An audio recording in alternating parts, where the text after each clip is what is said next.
Thathamangalam GSM VHSSലെ പുതിയ school കെട്ടിടത്തിന്റെ നിർമ്മാണോദ്ഘാടനം നടത്തി.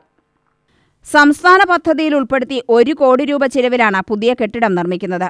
വൈദ്യുതി മന്ത്രി K. കൃഷ്ണൻകുട്ടി നിർമ്മാണോദ്ഘാടനം നിർവഹിച്ചു. എല്ലാ മേഖലയിലും സംസ്ഥാന സർക്കാർ വികസനം എത്തിച്ചതായി വൈദ്യുതി മന്ത്രി K. കൃഷ്ണൻകുട്ടി പറഞ്ഞു.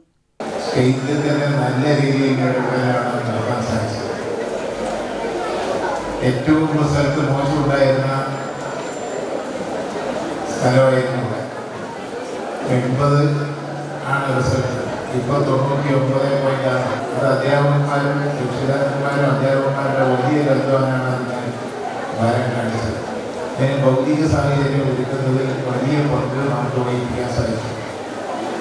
ഏറ്റവും മോശപ്പെട്ട സ്കൂളായിരുന്നു ബോയ്സ് സ്കൂൾ. ഇന്ന് ആ സ്കൂളിൽ കുട്ടികൾ തേടി വരികയാണ്.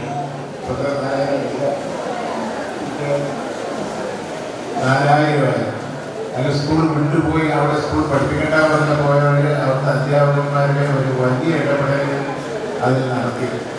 അവരുടെ വികസന പ്രവർത്തനത്തിൽ എനിക്ക് അധ്യാപകന്മാരോട് വലിയ സന്തോഷമുള്ളത്. വികസന പ്രവർത്തനത്തിൽ പണമില്ലാതെ ഞങ്ങൾ ഓരോ മാസം ചേർന്നവരാണ്.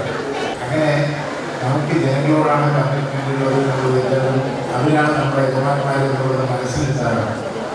ചിറ്റൂർ തത്തമംഗലം നഗരസഭാ അധ്യക്ഷ KL കവിത അധ്യക്ഷയായി. Assistant executive engineer MJ Saleem report അവതരിപ്പിച്ചു.